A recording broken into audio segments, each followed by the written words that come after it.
दिल्ली विधानसभा के अंदर और बाहर आज खूब हंगामा हुआ। आम आदमी पार्टी और बीजेपी के बीच में आरोप के दौर चले। आम आदमी पार्टी ने दिल्ली विधानसभा के बाहर जोरदार प्रदर्शन कर एलजी के खिलाफ मोर्चा खोल दिया। उसकी ये 3 तस्वीरें इस वक्त आपके सामने हैं। दिल्ली विधानसभा के अंदर और बाहर खूब जम करके हंगामा हुआ है। उसकी तस्वीरें इस वक्त आप देख रहे हैं, एलजी वर्सेस आप दिल्ली। दिल्ली विधानसभा का 3 दिवसीय सत्र आज हंगामे के साथ शुरू हुआ। इस दौरान बीजेपी विधायक ऑक्सीजन सिलेंडर और मास्क लगाकर पहुंचे। सदन में आम आदमी पार्टी और बीजेपी विधायकों के बीच खूब गहमागहमी हुई। विधानसभा अध्यक्ष ने मास्क और सिलेंडर लगाकर सदन में आने पर आपत्ति जताई। विपक्षी विधायकों का कहना था कि दिल्ली विधानसभा में विपक्ष के विधायकों को बोलने की अनुमति नहीं दी गई है। कि आज पूरी दिल्ली प्रदूषण से त्रस्त है और लोगों की सांसें अब इस सरकार के पास गिरवी रखी है। दिल्ली बहुत ज्यादा प्रदूषित है, दिल्ली की हवा जहरीली है, इसलिए आप अपने फेफड़े बचाइए। वहीं विधानसभा की कार्यवाही दोबारा शुरू होते ही सत्ता पक्ष के विधायकों ने हंगामा करना शुरू कर दिया। आम आदमी पार्टी के विधायकों ने दिल्ली के एलजी पर तानाशाही का आरोप लगाया। आम आदमी पार्टी विधायकों ने एलजी पर संविधान के खिलाफ जाकर दिल्ली सरकार के कामकाज को रोकने का आरोप लगाया। आलम ये रहा कि वेल में भी आम आदमी पार्टी विधायक पहुंच गए। इसके अलावा आम आदमी पार्टी ने शिक्षकों की ट्रेनिंग के मुद्दे पर दिल्ली विधानसभा के बाहर जोरदार प्रदर्शन किया। इसमें सीएम केजरीवाल भी शामिल हुए।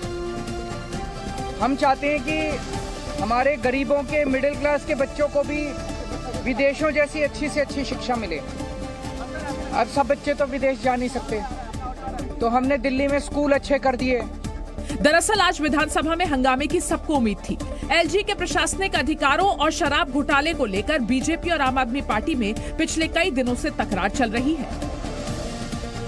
और राम मंदिर के खिलाफ बड़ी साजिश का खुलासा हुआ है। राम मंदिर पर फिदायीन हमले की साजिश रची जा रही है और इस इनपुट के बाद से ही राम मंदिर की सुरक्षा कड़ी कर दी गई है और खुफिया एजेंसियां अलर्ट हो गई हैं। आतंकवादियों के एक और खौफनाक साजिश के खुलासे के बाद खुफिया एजेंसियां अलर्ट मोड में आ गई हैं। खुफिया एजेंसियों के सूत्रों के मुताबिक पाकिस्तान के आतंकवादी संगठन अब अयोध्या के राम जन्मभूमि मंदिर पर हमले की योजना बना रहे हैं। पाकिस्तान का आतंकी संगठन जैश ए मोहम्मद ने इसको लेकर बड़ी साजिश रची है। जी न्यूज को मिली एक्सक्लूसिव जानकारी के मुताबिक हमला करने के लिए नेपाल के रास्ते में भारत में सुसाइड स्क्वाड यानी कि आत्मघाती हमलावर का दस्ता भेजकर प्लान बनाया गया है। निशाने पर राम मंदिर, हमले की बड़ी साजिश का खुलासा, फिदायीन हमले की साजिश, नेपाल के रास्ते आतंकियों के आने का शक, राम मंदिर की सुरक्षा कड़ी की गई, नेपाल के रास्ते गोला बारूद लाने की योजना, जैश ए मोहम्मद की रची साजिश, राम मंदिर पर आत्मघाती हमले का अलर्ट। श्री राम मंदिर निर्माण का 50% से ज्यादा काम हो चुका है। जहां राम मंदिर का निर्माण किया जा रहा है वहां सुरक्षा पहले से ही चाक चौबंद है। इस अलर्ट के बाद उत्तर प्रदेश पुलिस पहले से ज्यादा अलर्ट हो गई है और सुरक्षा व्यवस्था और सख्त कर दी गई है। दिल्ली के जहांगीरपुरी इलाके से गिरफ्तार किए गए आतंकवादियों ने बड़ा खुलासा किया। आतंकवादियों ने कबूल किया कि उनके निशाने पर कई हिंदू नेता थे। 27 और 31 जनवरी के दिन इस हत्याकांड को अंजाम दिया जाना था। दिल्ली के भलसवा हत्याकांड में हर दिन हैरान कर देने वाले खुलासे हो रहे हैं। अब पुलिस की पूछताछ में कई ऐसी जानकारियां सामने आई हैं जिससे आतंकियों के मास्टर प्लान की परतें खुलने लगी हैं। पुलिस पूछताछ में पता चला है कि आतंकवादियों ने त्रिशूलधारी हिंदू युवक का सिर तन से जुदा सिर्फ अपने आकाओं को खुश करने के लिए किया था। गिरफ्तार आतंकियों ने जिसकी हत्या की वो एक महज ट्रेलर था, जिसकी लाइव स्क्रीनिंग पाकिस्तान में बैठे हैंडलर को की गई थी। पुलिस के मुताबिक नौशाद और जगजीत ने जिस 21 साल के शख्स की हत्या गला रेतने के बाद कई टुकड़ों में की, उसके हाथ में त्रिशूल बना हुआ था। दोनों आरोपियों ने इस शख्स का चुनाव इसलिए किया था क्योंकि वो हिंदू था। इन्होंने एक आदमी का मर्डर भी किया था दिसंबर के महीने में, और वो मर्डर इन्होंने सिर्फ इसलिए किया था ताकि जो उनके क्रॉस बॉर्डर हैंडलर्स हैं उनको ये अपना कैपेबिलिटी डेमोन्स्ट्रेट कर सकें, ये कितने कैपेबल हैं।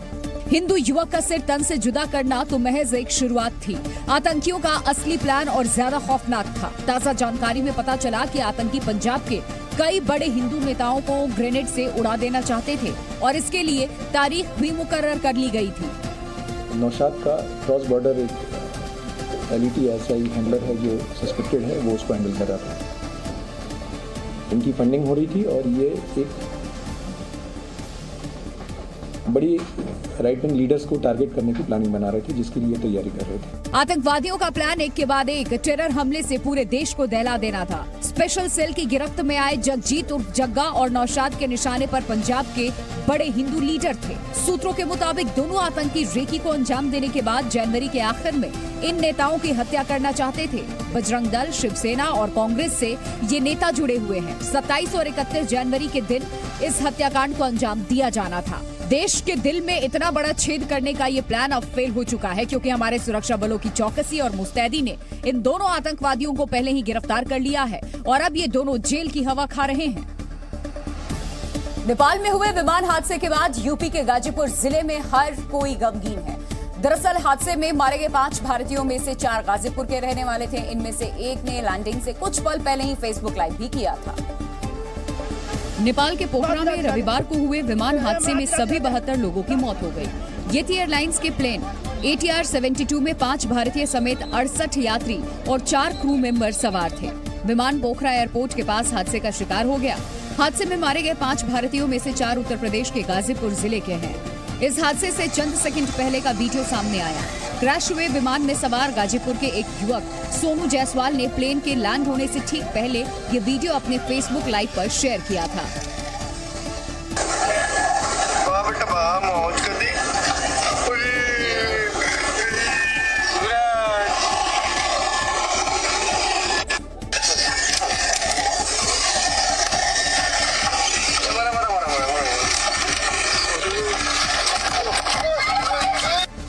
सोनू अपने 3 दोस्तों के साथ 3 दिन पहले नेपाल घूमने गया था। वीडियो में देखा जा सकता है कि सोनू पहले खुद को और बाद में विमान में बैठे बाकी यात्रियों को दिखाता है। प्लेन में अब तक सब कुछ ठीक था।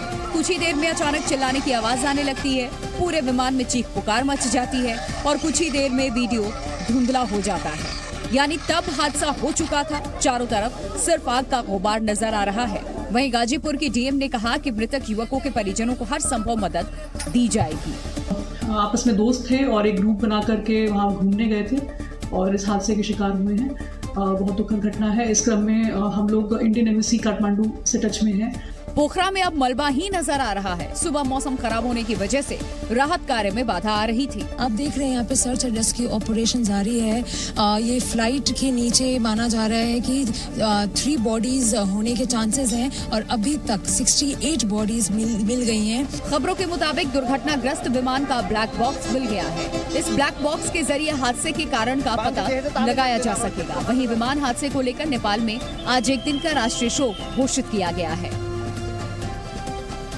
तो इस हादसे में जिस एयर होस्टेस की मौत हुई है उसका प्लेन के अंदर का एक वीडियो आया है जो सोशल मीडिया पर तेजी से वायरल हो रहा है।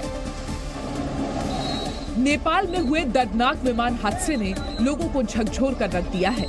10 सेकंड में 72 लोग काल के गाल में समा गए। इस विमान दुर्घटना में जिस एयर होस्टेस की मौत हुई है उनका एक वीडियो सामने आया है। ये वीडियो उन्होंने प्लेन के अंदर बनाया है। देखा जा सकता है कि वीडियो में वो काफी खुश नजर आ रही हैं। इस वीडियो में पीछे पहला नशा पहला खुमार गाना सुनाई दे रहा है और खूबसूरत सी ओशन हंसते हुए नजर आ रही हैं। एयर होस्टेस ने कभी सोचा नहीं होगा कि एक दिन ऐसा आएगा जब विमान दुर्घटना में ही उनको इस दुनिया से अलविदा कहना पड़ेगा। यूपी के गाजीपुर के जिन 4 युवकों की हादसे में मौत हुई है उनका भी वीडियो सामने आया है। हादसे से पहले का एक वीडियो भी सामने आया है। गाजीपुर के सोनू जायसवाल हादसे के वक्त फेसबुक पर लाइव थे। पहले वो विमान के अंदर और बाहर का सीन दिखाते हैं। इस दौरान विमान में सभी यात्री खुश दिख रहे हैं। कुछ सेकंड बाद विमान हवा में गोते खाने लगता है। अचानक आग की लपटें दिखाई देने लगती हैं और प्लेन क्रैश हो जाता है। इस दौरान चीख पुकार की आवाज भी आती है। दिल्ली में आज बीजेपी 2024 को लेकर के महामंथन करेगी। एनडीएमसी कन्वेंशन सेंटर में बीजेपी कार्यकारिणी की 2 दिवसीय बैठक आज शाम से शुरू हो रही है और बैठक से पहले पीएम मोदी रोड शो भी करेंगे।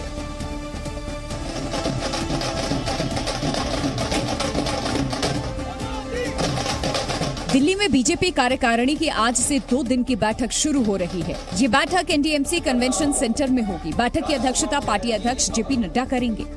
इसमें पीएम मोदी, गृह मंत्री अमित शाह के अलावा बीजेपी के राष्ट्रीय महासचिव और राष्ट्रीय प्रवक्ता शामिल होंगे। इसके अलावा दूसरे राज्यों के प्रदेश अध्यक्ष, बीजेपी शासित राज्यों के मुख्यमंत्री, उप मुख्यमंत्री और दूसरे पदाधिकारी भी शामिल होंगे। इस साल होने वाले 9 विधानसभा चुनाव और अगले लोकसभा चुनाव से पहले होने वाली इस बैठक को बेहद महत्वपूर्ण माना जा रहा है।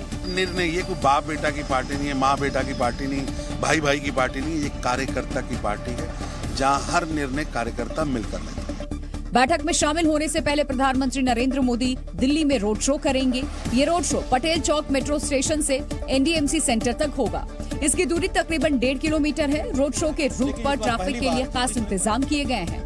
ट्रैफिक पुलिस ने एडवाइजरी में उन सड़कों की सूची जारी की है जिन पर ट्रैफिक पूरी तरह प्रतिबंधित रहेगा।